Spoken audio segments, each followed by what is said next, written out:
Episode 50, Photo and Video Lighting Explained. Welcome to the Visionary Variety Podcast, where we cover all kinds of cool stuff like photo, video, film, books, and technology. So switch on your brain and enjoy the show.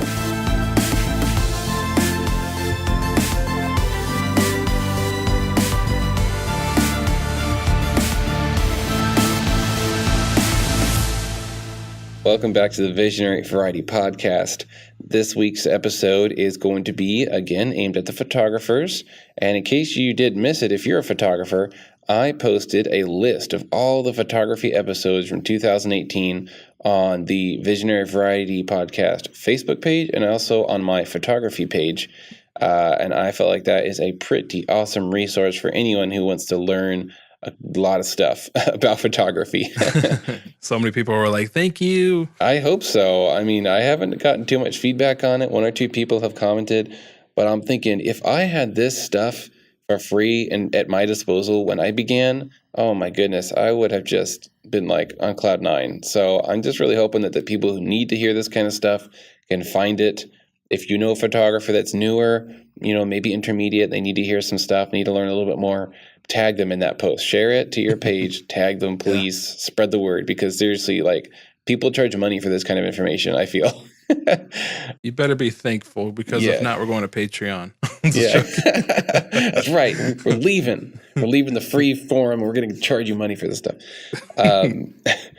Yeah, so, in the future, I probably will, because that's how you get people that actually want your stuff. At this point, we're kind of shooting arrows in the dark and hoping people who want the stuff find it. Not very effective, but again, right now, our podcasting is more of a hobby. So that's what we're doing right now. Take advantage of it while it's free, okay? All right, so moving on. This is going to be another episode about photography education, about different types of lighting equipment. We're not going to be talking about different types of light, like soft light, hard light, things like that. We're talking about different lighting equipment, like speed lights, strobes, video lighting, different types of bulbs, all that technical stuff that is important to understand when you are ready to purchase your own equipment or upgrade your equipment. Maybe you're wondering, why can't I get good pictures or video with what I have? Well, maybe you'll find the answer in this episode. But before we get to all that fun stuff, let's talk a little bit about some news items that have popped up on our feeds that caught our eye. First thing, Nate, you sent this to me, was the Vader film. This is a Star Wars fan film based around Darth Vader, and it is amazing. Yeah, they did a really good job. I was super surprised. And I was looking at the Vader suit, and I was like, it sounds kind of weird. Like, it's like when your car's in the parking lot and there's three of them that are identical. And you're like, that one's mine. A friend of mine, he basically owns his own Vader suit. I was like, man, that looks a lot like his Vader suit. And I messaged him. I'm like, hey, is this you? And he's like, yeah. I was like, what the heck, man? That's so cool. World. So Darth Vader. I can officially say goals have been achieved. This video is very well made. This is not your run-of-the-mill, a shot outside in the backyard, wannabe Jedi thing with bad effects. This is like full production quality. This guy spent tens of thousands of dollars to make this thing happen, and it's awesome. Yeah. However, there's been a little bit of an unpleasant turn in the story of this story, if you will, and it's that Disney has put up a fuss about him using an originally recorded piece of music that resembles or is based off of the Imperial March song from John Williams. But the producer who made this fan film hired a composer to make music based on John Williams' work. And I don't know how exact it is to the original Imperial March, but nonetheless, Disney's like, hey, copyright infringement, we need money. Yeah. As if they need more, right? A lot of people were saying they're very greedy. So the video is, I believe it's still on YouTube, right, Nate? As far as I know, yeah, so it hasn't been pulled, but that's because Disney is now making money off of this guy's film. Now, I understand copyright. I realize that the Imperial March is a copywritten composition, theme, and song of its various forms, owned by Disney and some other company that owns the rights. So there's that. It's not like this guy can just go off using this music anywhere he pleases. But just the way that Disney went about this seems to be a little greedy, and it could have been handled much better. They literally told this guy he could not make any money off this, even if it was just money to pay back the expense of making the movie. I say movie. It's, a 20, 30-minute short. Yeah. And he planned on making, another episode and probably a few more if he could get the funding. But yeah, they said you can't crowdfund. You can't use any kind of crowdsourcing to fund this thing. So I'm guessing this guy paid out of pocket. Maybe he took donations under the table. I don't know how it worked. Ooh. But the fact that Disney denied him that, and now they're just sucking all the money off of his like 6 million plus views, I don't know. It's not the greatest. At this point, I think the video sits at 6.9 million views. Yeah, and this guy's not getting a penny off of that, as the original agreement was. But now Disney's making lots of pennies, as if they needed more. So, well, it's crazy. I don't think it was monetized, and now Disney monetized it. I'm like, yeah, monetized after the fact. I don't know. Yeah. All right, moving on. Well, on top of all the other movies we have going on this year, goodness, so many. We just released the new SpiderMan trailer, which looks good. What did you think when you saw Mysterio's character for the first time? Whoa. So it's going to be really, really cool. So the villain of this movie, at least what I think is a villain, doesn't look like a villain in the trailer, but you know how trailers are these days. Jake Gyllenhaal is playing Mysterio, who is a classic Spider-Man villain. I remember seeing Mysterio in the cartoon animated series back in the late 90s, and he was always so cool and weird. So my first thoughts when I saw that moment where he comes in and shooting the green rays, I was like, oh my gosh, it's another like wizard, like another Doctor Strange. But then I was thinking, no, there can't be another Doctor Strange. It's Adam Warlock because he's like shooting magic and he's got this amazing like heroic looking costume. This doesn't look like a villain costume. It looks like a hero's costume, like a Asgardian or something. And I was like, Adam Warlock. And I'm thinking, no, I think they already cast him. And that would be really random to have Adam Warlock in a Spider-Man movie. Be really weird. Yeah, and then I think there's a shot that like hints at him having that glass bowl over his head later. I don't remember if I saw that or if I'm thinking I saw that. But yeah, so what the heck, man? He's supposed to be a villain, and he's like shooting green magic rays at a big monster that's destroying London. So interesting. There's going to be a lot of cool plot and just taking a break from the typical Marvel Avengers stuff and Thanos stuff. This is post Thanos.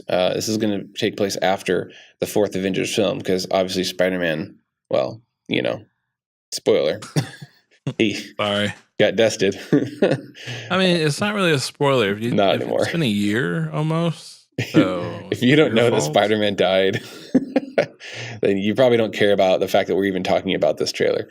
So exactly. Yeah, I'm very much looking forward to that movie and just to get some answers, what's going on. Next up in nerdy news is China landed a spacecraft on the moon. This is not a manned spacecraft. There's no Chinese people on the moon.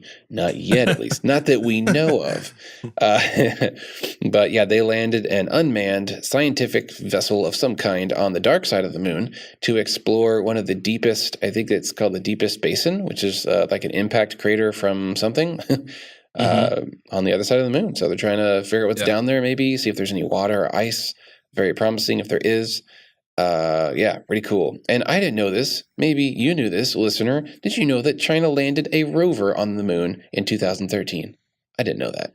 I feel like they're so much more advanced than we are. And like, duh, but that when you think about that kind of stuff, you're like, what? When? How? I didn't hear about this. I'm sure the conspiracy theorists are just going to town on this stuff.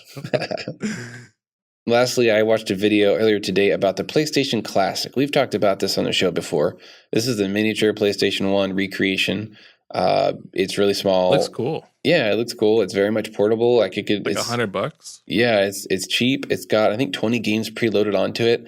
But I was watching this video of this guy to review this, and it doesn't look very promising. The guy's talking about a lot of the games were really slow. Like the response time was really slow, almost to where they were unplayable. Not all the games, just he mentioned a few that were very bad. Final Fantasy, which is probably the biggest title on the system.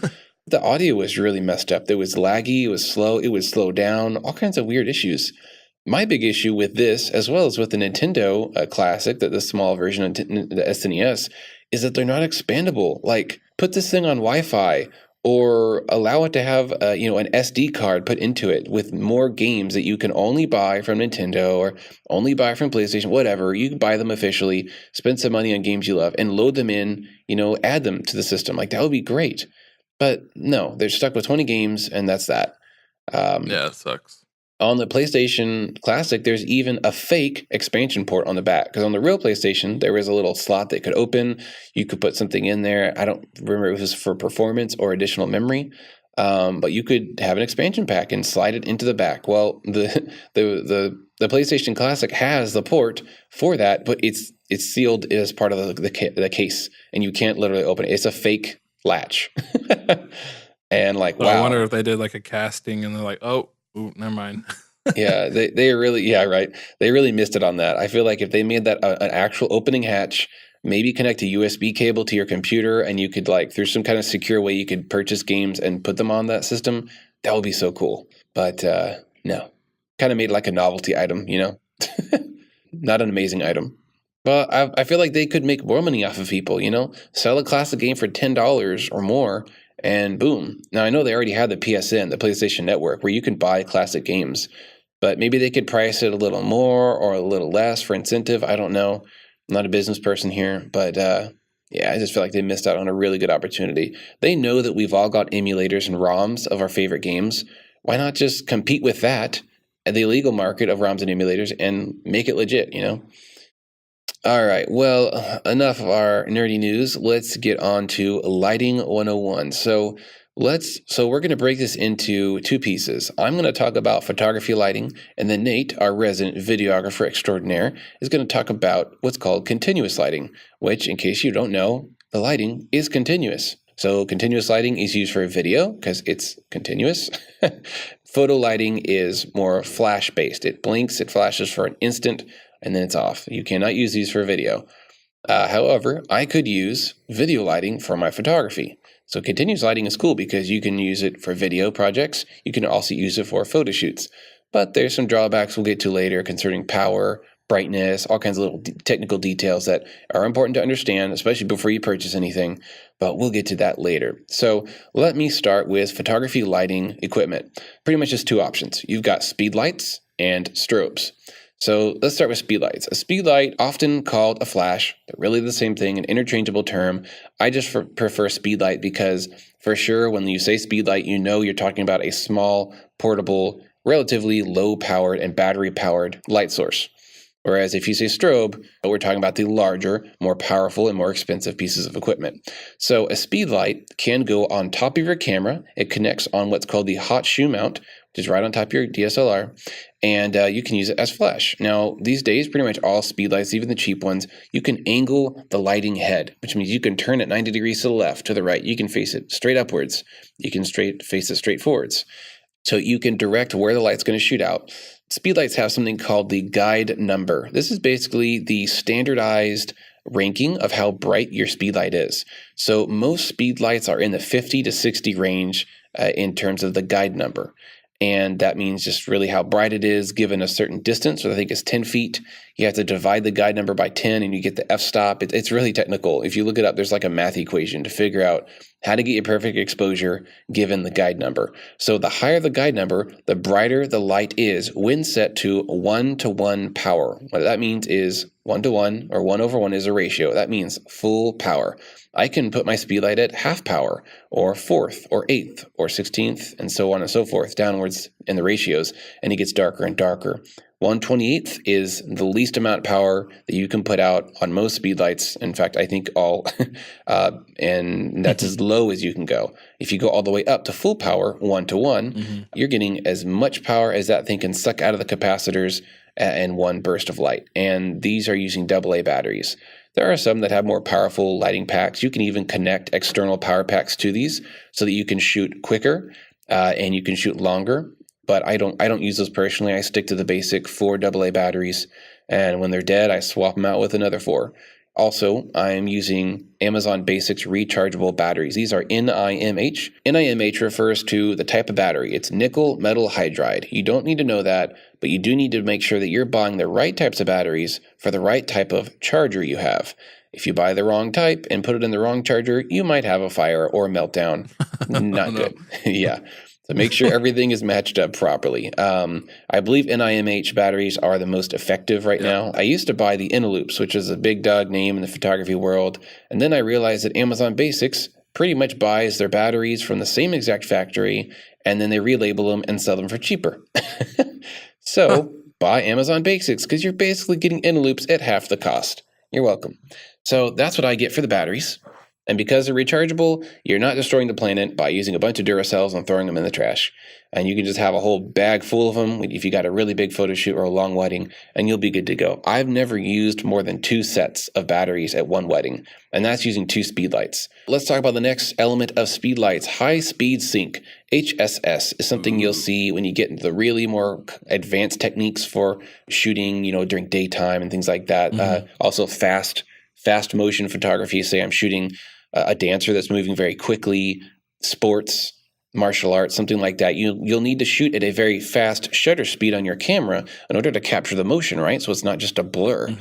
But the light from a flash or a speed light will not work past a certain shutter speed on your camera unless you've got a flash that can use high-speed sync. So this is a feature found on the more expensive and advanced speed lights. It doesn't have to be very much more expensive. I just bought a speed light. They cost $109 each, which is very cheap for a speed light, and it has high-speed sync. So I'm not saying you have to spend hundreds and hundreds of dollars to get this feature. You just need to buy the right type of speed light. So I have the Yongnuo speed lights, and the one I just bought I bought 2 of them. It's the 600 ex-rtii. Why it's named that, I have no clue. What does ex-rtii mean? We'll never know, but that's just the name. So deal with it. We can find an abbreviation. Yeah, EX, but then it's confusing. 600, it's called the Yongnuo 600. This is actually the ex-rtii2. This is a second version, so it even further complicates and lengthens the name. Mine have high-speed sync, which is great because that allows me to shoot at shutter speeds faster than 1/180th of a second. I can shoot up to 4,000th of a second, which is super sharp. Like, I don't know what kind of motion would be faster than that. Maybe like a Daytona 500 race car going 200 miles an hour. I'm not really sure of the math yet, but a bullet.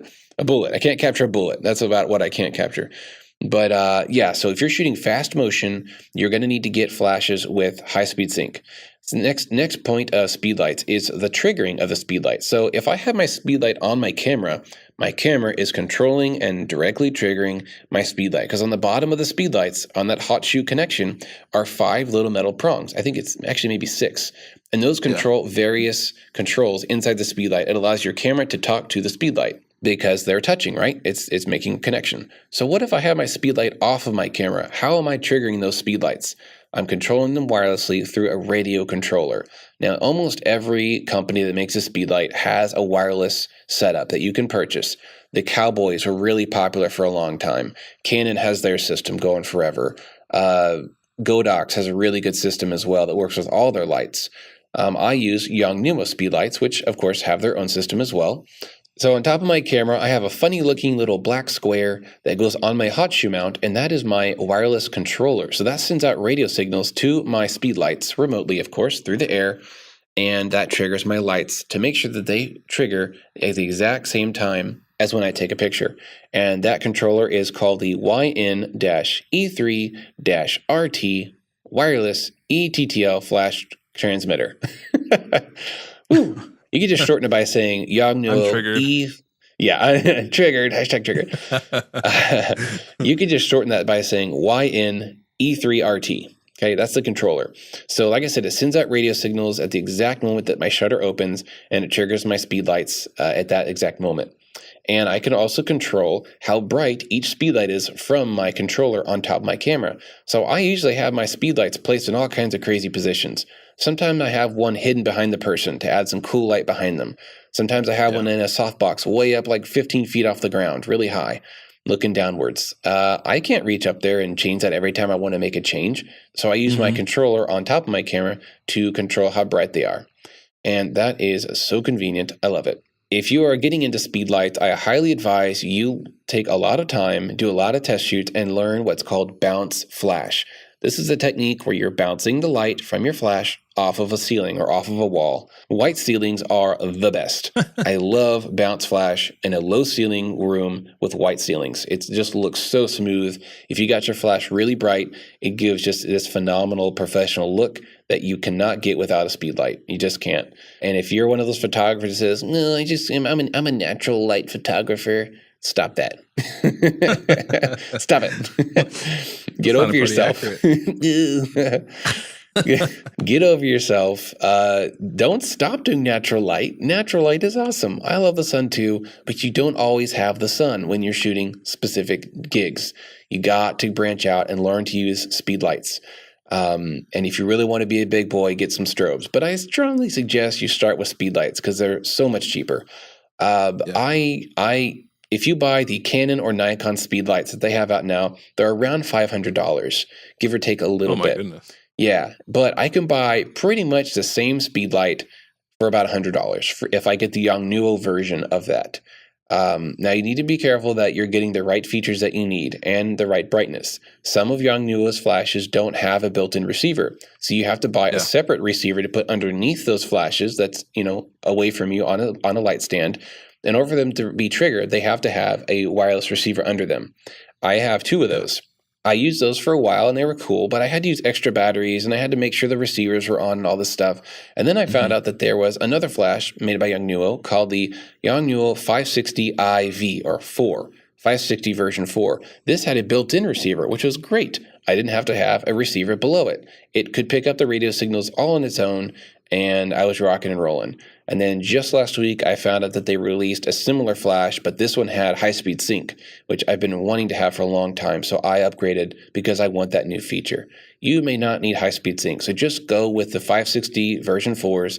They were like $60 each. Isn't that amazing? Yeah, I feel like that company's up and coming, Man. because we just got a lens from them, and it's... Yeah, Yongnuo has 2 lenses out, which is just like so random and cool. Yeah. They've got a 50 millimeter that's like $60 and a 35 millimeter that I think is $80. Yeah, my sister got one camera over Christmas, and I gave her one of those lenses just to say, hey, you have a 50 millimeter. That's great. Then she showed me some of the images, and I was like, goodness, that's for the 50 millimeter? I was like, that's a $60 piece of glass? What? It's not well made. I'm sure it's plastic with just some glass inside. No, it feels just like the Nifty 50 for like some of the Canon and other people that have handed me like a couple $100 ones. I was like, wow. Well, maybe it's I'm wrong. aluminum. Sweet. Oh, well, that's good. Yeah, you don't want plastic on your lenses.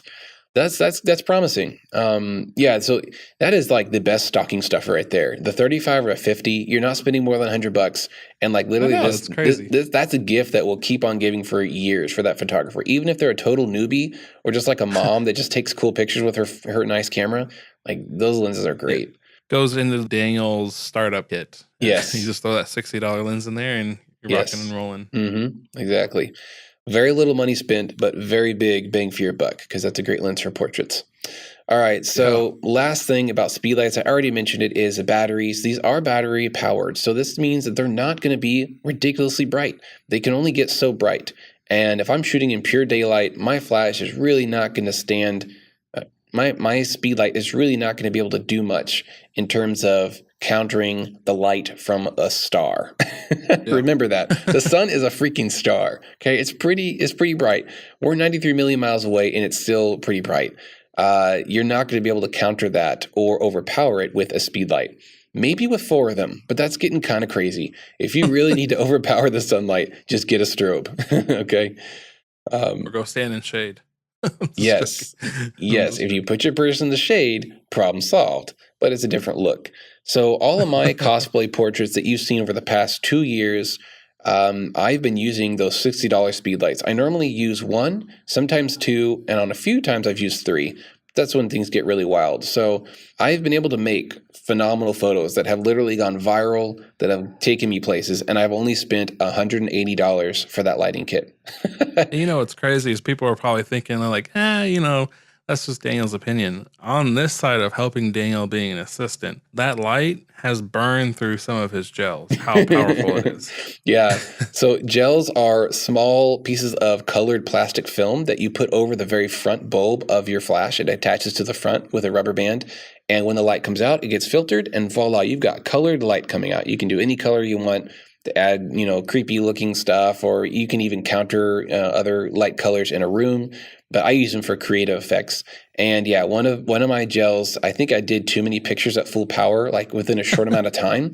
And there's like a burnt oval in the middle of that plastic. It's not a hole, but it's like discolored. And I think it's because of the heat. While these are not powerful enough to overpower the sun, they can still probably blind you. I accidentally fired my flash when it was really close to my face, and I felt heat. It was Whoa. scary. I was like, thank goodness I wasn't looking into that light. If I was looking into the light and when that flashed, I would have had been a very unhappy camper that day, or maybe even that week. Yeah, so be careful with these things. Okay, next type of photography lighting is a strobe. So this is much more heavy, much more powerful, and much more expensive. So these can cost anywhere from $300 and up to $2,000, possibly even $3,000. Yeah. So the ProPhoto B1X 500 Air TTL is, get this, $2,000. That My is goodness. a legit light. Like if I could afford that, oh my goodness, I would love to play with that light. I could make some crazy, awesome photos in the middle of the day, pure sunlight, no problem. These are very powerful. They have a built-in battery, which I think you can take out and swap out another one, and of course recharge them. So very capable light. Like this is what the big names use, no doubt. Yeah. So if you put a strobe at full power next to a speed light at full power and took a picture using each light at a time, they would be very strikingly different in terms of how bright these lights can be. So whether I'm lighting up a dark area at night or whether I'm stopping my camera down to kill the ambient sunlight but make up for that with my very bright strobe, I would be able to accomplish some very dramatic and interesting effects that you can't get with a speed light. The power source is something you need to consider. Some of the newer ones that I've seen come out have an interchangeable battery that's like a big chunky thing that goes in the back. Once it dies, you take it off, you put another one on that you've already pre-charged, and you're good to go for another, 300-400 pictures or more, depending, on settings. Traditionally, though, these had to be powered by a wall plug, but companies like Vagabond started making portable power packs, which literally looks like a car battery with something nice wrapped around it, and you can carry it with like a handle, and you can plug in your lights and set up a whole studio outside anywhere you want. Very cool for a shoot that is very intentional and you know where you are and what you're doing in that moment. That's not for me, because man, those battery packs are expensive and they're really heavy. So I like to be lightweight. That's why I love speed lights, because even though they're not super powerful, they weigh like half a pound, and I can have 6 of them if I really wanted to amp up the lights. It's just they're so portable. It's hard to beat that. All right, so that's pretty much it for photography lighting. Nate, why don't you let us know what's going on with video lighting and continuous lighting? What are our options? So on the video side of things, we really rely on continuous light. And so I do a lot of weddings and events, and lights play a big role. You can walk in and blast out your scene, or you can kind of have fill. But one thing that's really nice is these LED. Daniel has a panel. I have a couple of circle lights for like the ring light around your eye, and it lays nicer on the skin, in my opinion. But that being said, LEDs are your best friend. A lot of people are like, oh, like Daniel's saying, I want to be a natural light photographer. Yeah. Well, then we have some of these people that want to be natural light videographers, and they're going to walk in with their 1.8 or the 1.4, or if you're really high and you have that 1.2, which I've never seen, but there's no shame in having lights at all. LEDs, they don't overheat. They don't get hot on you. Yeah.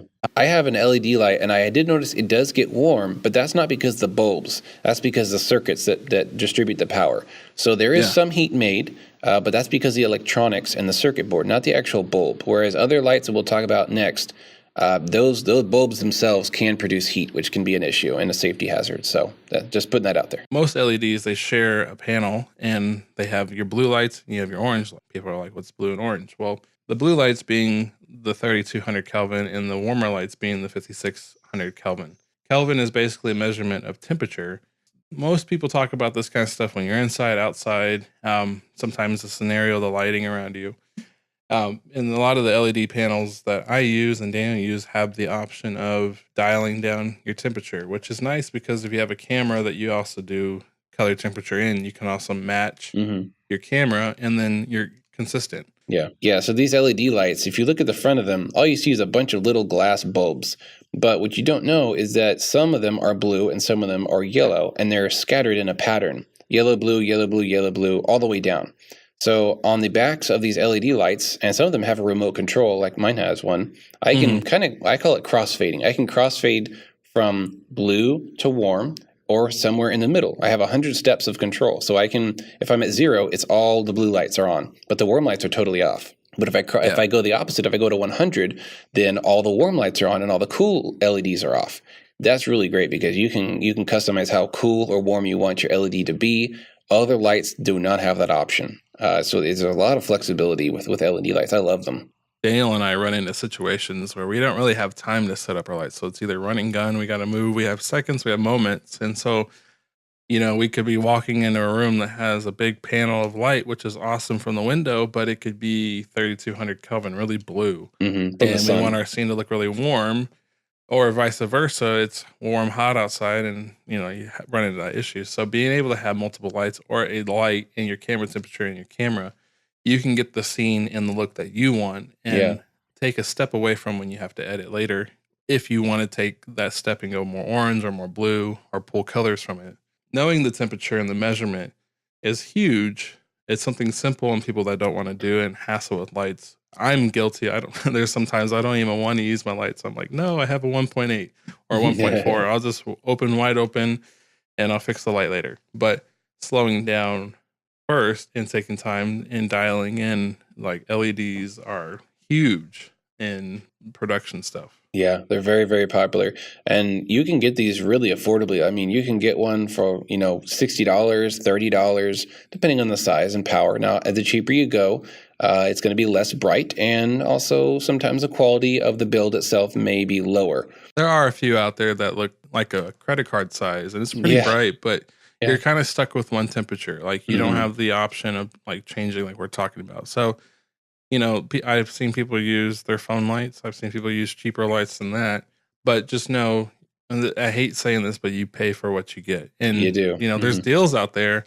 In like Daniel and I's case, we need gear that's reliable. The kit lights that I have, Daniel said, just a couple, like $100. The ones I bought are like a little over $100, but they've lasted me 4 or 5 years. And so also know what you're buying. Don't just buy to buy, but know what you're getting into. And in practice, it's okay to slow down and learn your stuff. Because when high pressure moments, you're like, oh, you already know the math, the measurements, and you can move on. Yeah, you do. You do get what you pay for. I like that you said that.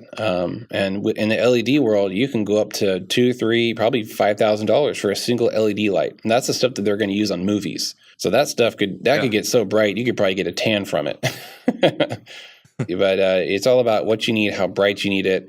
How far away your light is from your subject, because there's something you need to understand about lights is the further away a light is, the darker that light is going to be reflecting off of your subject. So if I have a light 10 feet away, it's going to be a certain amount of brightness. But if I move it 20 feet away, it gets twice as dark.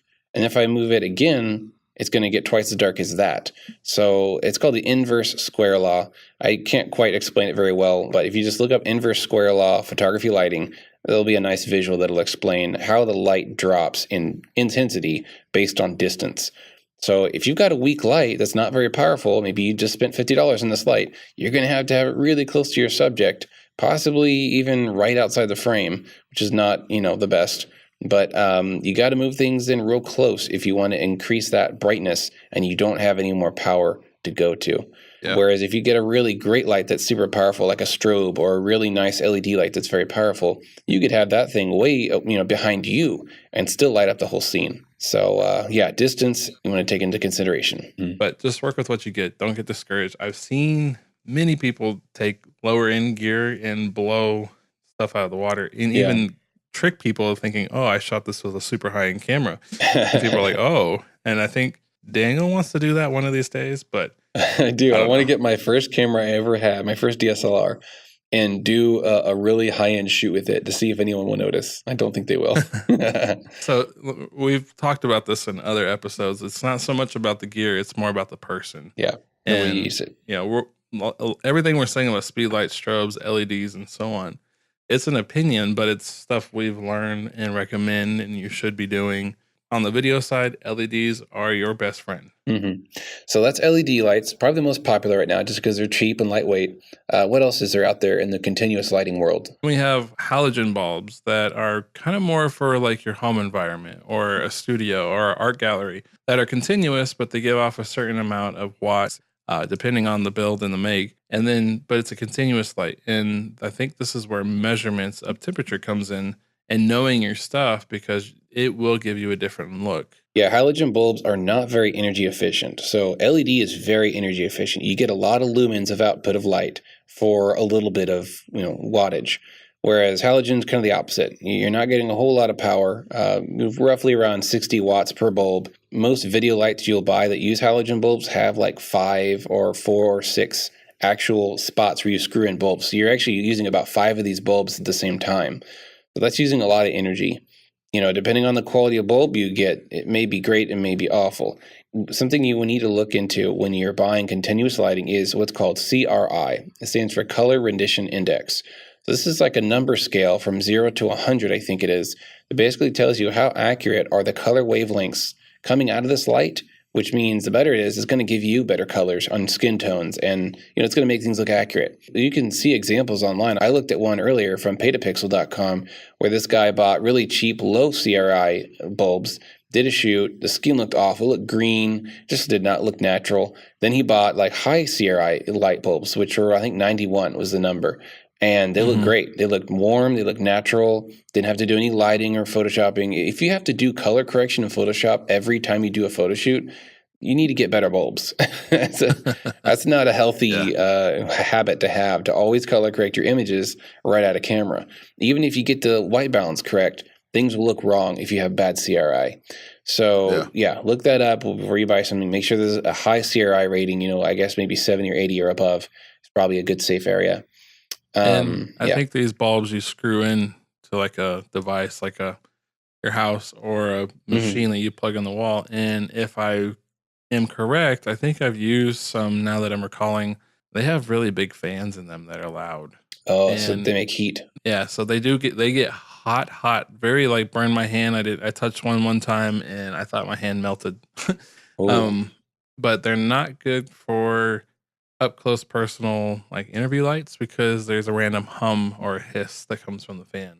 Oh, that's interesting. I didn't know that. I could be wrong, and I'm not saying I'm correct, but if I'm recalling, I have used some like older stands like from older light kits, and we used them for interview styles, but there was like random like hiss, and it was awful. That's awful. Yeah, I didn't think about that. For video, you don't want any extra sound in the background. I just looked this up, and it says that incandescent and halogen bulbs create light through heat. So, like scientifically, what's happening in the filament that heats up as electricity goes through this filament, which is like a thin piece of metal, the electrons are getting excited and releasing photons. Well, it also releases heat. That's just science. You can't get around it. That's how the light is made, is through heat being produced. So these get hot, and that is not safe in a lot of situations. If there's kids around, you could melt your equipment if you're not careful. And then, like you said, you've got to have fans built into these devices to keep them cool. Yeah, I mean, even with the fans that I had on some of the gear that I used, I was still burning my hand. So it's not one of those kind of lights you go, hey, I'm going to leave on and run a couple of errands, because when you get back, it's going to be real hot. Yeah, like a heap of burnt wood, and you have no house. All right, so that's halogen bulbs. What else is there? Then you have CFL, which is compact fluorescent lighting. And normally those are like those little twisty, blown, like they blew the glass to be nice and tight and compact in like a twisty kind of form. Commonly, you normally see those like in a lamp or house appliances or stuff.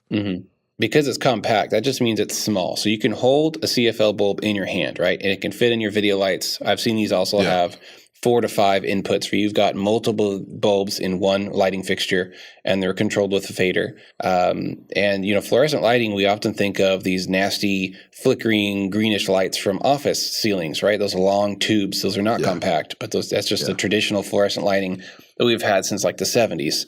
But they've improved that technology that's never aged. Ugh, gross. I hate that lighting. Offices still use those long tube lightsabers shattering hazardous problems. They're so fun to throw into a dumpster. Oh my goodness. Close your eyes. They explode. I'm not responsible for chips of glass getting in your eye. So contrary to halogen bulbs and also tungsten bulbs, the way that fluorescent bulbs work is there's actually a gas inside. When an electric current is introduced into this gas, it glows. So the gas gets excited, releases photons, which is light, and voila, you've got light emission with very little heat emission. And that's how these work. Very different than the other ones. So there's no metal fixture in the middle that glows. It's just a gas that glows. Kind of like a neon light. Like you said, they're very twisty, so they're usually in spiral shapes. The glass itself is in like a real tight spiral. And these are nice bulbs. They're very popular.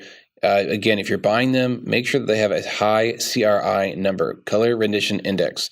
You want to make sure that you're not getting the crappy ones that make people look green, but good quality lights that are bright enough for you and also have good color rendition and make things look natural. I feel like we're talking to those people that put these bulbs in their house to have like great pictures for events in their home. Well, I hear a lot about photographers replacing all their lights with one type of bulb. So you can get daylight balanced LED bulbs, which people put in their house. It's kind of blue at first, but you get used to it. The cool thing about using daylight balanced LEDs in your house is that the color of those lamps and ceiling lights and fans will be the same color as the sunlight coming from the outside. Now, you may not like that. You may be used to the yellow, warm, that halogen and tungsten produce. If so, then just go with that. And, that's what people have used forever. But there are other options out there. And it's cool when you've got sunlight coming in your window and you've got your ceiling lights on in your house and the color of the light matches. That's a magical moment, because then you take a picture and it's not like the side of them facing the window is blue and the other side of their face is yellow. You get the same color across the whole photo. And that's the whole point of color, temperature, and balance. I wish when we did these events, we can go in and say, we need to replace all these bulbs in the ceiling and the lamps. Oh, and those Christmas lights over there aren't good for the look. Replace all those bulbs, please. I need it done in 1 hour. Actually, a funny story about this. I was reading about the behind the scenes of Stranger Things. I think it was the second season. They used a high school. Now, they replaced every single ceiling bulb in this entire high school with fluorescent tube lighting that they had in the 80s. Like, how authentic can you get?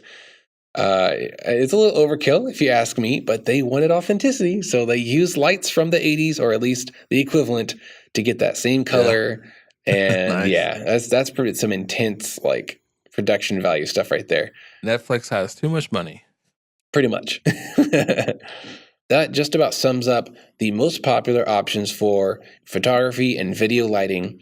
Let's talk about what we use in our own equipment. We've kind of covered it, by explaining those other lights, but let's talk about what we use. So, like I said earlier, I use all Yongnuo products. I do have an old Canon 530 EX2 flash, which was the first speedlight I ever got with my camera back in 2008 when I bought it.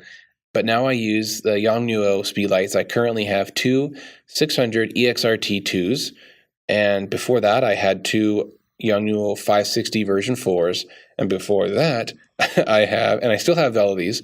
So before those I had two Yongnuo 568 EX2s, and those actually had high-speed sync, but they didn't have a built-in transceiver. So I had to attach a receiver below each of them on the light stand for them to be wirelessly controlled. And that got really annoying and introduced, just more probability of problems. So now things are just nice and simple. My flashes that I use now have a built-in receiver, and my controller on top of my camera talks to, they can talk back and forth to each other. I can also use one speedlight on my camera to control any number of other speedlights that are on light stands. So my main speedlight on my camera can be the master, and the others are what's called the slave. So I know you're getting triggered, but sorry, bad joke. But yeah, that's how that's one setup you use. I don't like to do that because I just don't like having flash on my camera unless I'm bouncing up to the ceiling. So I like to just have them all off stationary on light stands. And I have my main light inside of a 26-inch rapid box, which is made by Westcott. And it's very recognizable because it's an octagon shape. Sometimes I call it an octabox, because the front end where the diffusing cloth goes on is an octagon shape, and it's really nice. I've lit groups of up to 20 people with this one 26-inch softbox with one Yongnuo speedlight in it, and it's done a pretty good job. Now, that was on a dark and cloudy day, so my light was bright compared to the sunlight. But if you have people in the shade, same effect. If they're in solid shade, the ambient light is low, therefore your speedlight is relatively very bright, and you can light them primarily with your one speedlight, or maybe two. So there's kind of that ratio of ambient light to flash. If your ambient light is really high, like in pure sunlight with no shade, your speedlight doesn't stand a chance. So, all right, enough of that. We talked about that earlier. Getting on a bunny trail. I have one other piece of equipment that I haven't really used for a shoot yet, but I've really been itching to do so. Just haven't had the opportunity, and that is the Yongnuo 300 version 3, or 300 III. And this is a LED panel that's about 8 inches by 10 inches. And it's got little reflective barn doors that can go in and out. It's got a diffusion plate. It's also got a warm insert that I can put in front of the LEDs to make sure that everything is coming out nice and warm if I'm shooting inside with other warm lighting so that all the colors can match and look the same. It's got a tiny remote control about the size of a credit card, which I really like.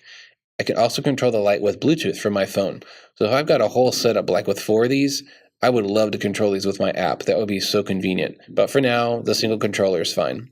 And as I said earlier, I can crossfade the power independently between the cool LEDs and the warm LEDs. So I can make the light warmer, colder, whatever I need for that instance. That's my stuff. Nate, what do you have? What do you like to use? But as far as the LED, I'm using a Rotolight Neo and Rotolight RL48 interview kit. Basically, they are sphere lights. They're circle, and they have color temperature to the Kelvin of 32K and 56K, and they're super bright. In the Neo version, you actually can simulate like a TB flickering or a fire flickering, which is kind of weird. I don't know when I would use that, but they actually give me like scenes that I could use if I wanted to, like flickering animations, kind of like. Yeah, pretty much, and it uses like the color temperature to like emulate fire. Like if you're trying to like put it in front of somebody and like you're filming a scene, you can see their face and it's flickering. I'm gonna say that's for TV horror. Flicker. That's for horror films. The scary flickering light in the background. Yeah, but I don't use that part. But these lights are awesome. I love them. They're not very big. I think the heaviest part of them might be when you add the batteries in there. Mm-hmm. But the Neos are about 5-6 inches, maybe I'll say 7, just to be safe. And then the RL48s. Now these are just standard turn on, turn off. There's no color temperature. It's whatever you get, but they give you gels that you can slip off the cover, place, and then put the cover back on and mount it. That's probably an older model, right? Yeah, it's the first model. So Cool. yeah, I have 4 of those, and I've been rocking those for about 4 years now. Nice. Which one was it that I used at that Harry Potter shoot? Yeah, I think the lights that we used at the Harry Potter shoot was probably the interview kit, the RL48. So it was just straight light, no color gels, no nothing. Mm-hmm. For those listening, what I did was I had a girl sitting with a large book open in her lap, and the book looked like a big magical spell book. It was actually a family album of photos, but you don't need to know that. For the photo, it looks like a magical book, and it's open in their lap, and I put one of Nate's little circle lights, the smaller one, in the book, facing the girl's face. So from my point of view, all I see is her looking down at a book, and the pages are glowing, and there's like this great glow on her face coming upwards. And of course, being me, I added all kinds of awesome magical effects coming out of the book. But the key to making that photo great was the fact that the light source was on the pages, which I couldn't have done with my flashes. That would have like straight up blinded her, and they're too big. I couldn't hide it. LR48s are actually smaller than the Neos, like maybe like 4 inches, and they're very small. Like, so they just produce a lot of light. So that's what I like. I try to keep my camera bag nice and light. Totally. Yeah, those are great, convenient lights, very small. Well, I hope this was an educational episode for you guys. If you have any questions about our equipment, or if we were unclear, or perhaps if we were just flat out wrong about something, let us know. Thank you for listening to this episode, and we hope that you share it and tag your photographer friends in it, and spread the word about our podcast, because every listener counts, and we appreciate you so much. All right, well, thanks for listening, and have a great week. If you like the show, be sure to subscribe on your favorite podcast app so that you won't miss any of the future episodes. You can also find our previous episodes there and listen whenever you want. We love to hear from our listeners, so if you've got any comments or suggestions for a future episode, you can always reach us at tvvpodcast@gmail.com. Thanks again, and have a great week. I think at that time when you did the Harry Potter shoot. Oh, gross. Harry Potter. No. Oh, man.